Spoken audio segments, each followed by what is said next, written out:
Hi students, welcome to this course, PLC Automation and Introduction to Programmable Logic Controller. I am Professor Yao. Register basics, objectives, keywords, common types, PLC registers in PLC operation. Objectives. At the end of this chapter, you will be able to list the 5 common types of PLC registers.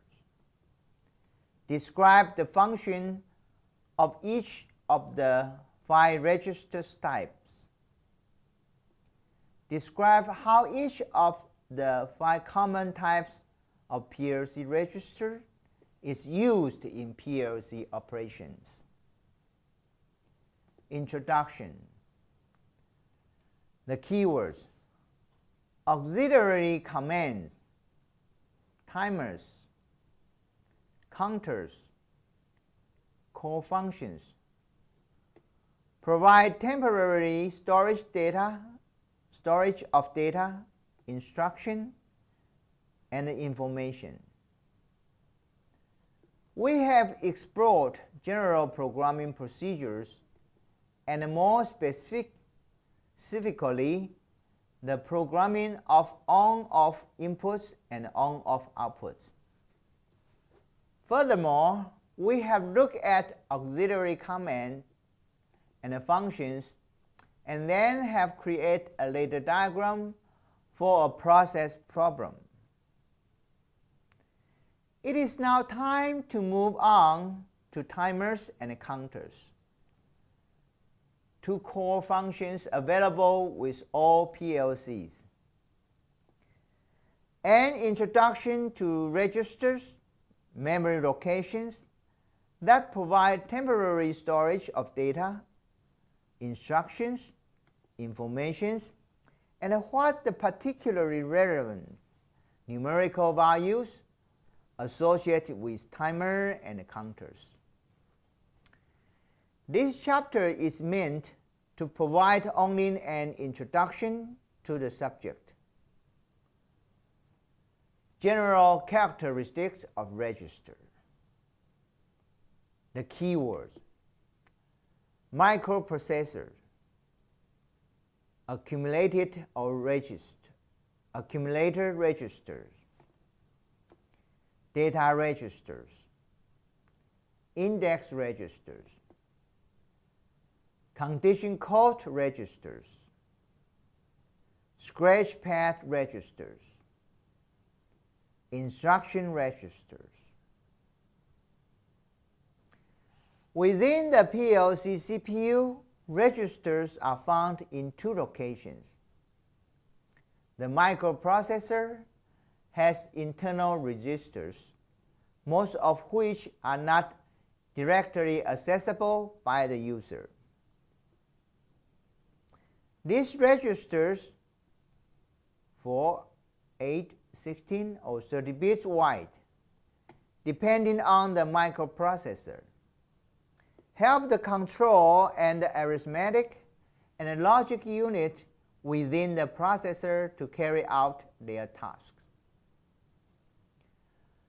Accumulator register, data registers, index registers, condition code registers, scratch pad register, and instruction register all work to temporarily store data, which in turn is used to facilitate the carrying out of programmed functions.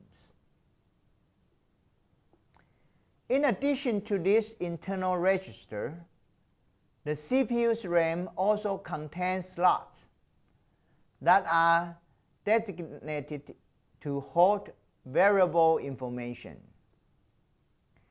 These locations or addresses become external registers. Each bit location in a register contains, of course, either a 1 or a 0.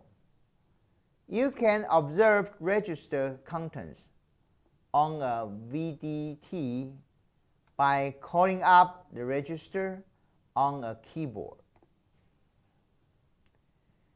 Depending on your PLC capabilities, you may choose one model allows you to choose between 1 is decimal, 2 is binary, 3 is hex, or 4 is ASCII.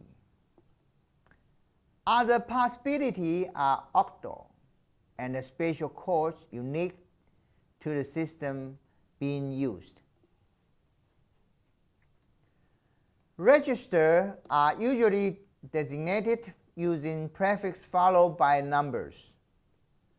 As is the case in this chapter, holding register 256 represents holding register 256.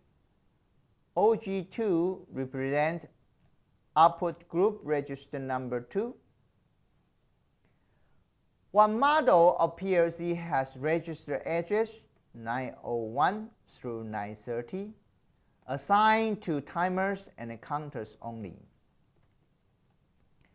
It is important to determine the functions for the address of your PLC register from its operational manual. In this chapter, we look at the function of 5 keys registers. We see how the holding register, input registers, single and group, and output registers, single and group, operates to temporarily store data for microprocessor manipulation. Homework: handwriting all keywords and submitting them to Course Facebook. Just do the online quiz and see you next time.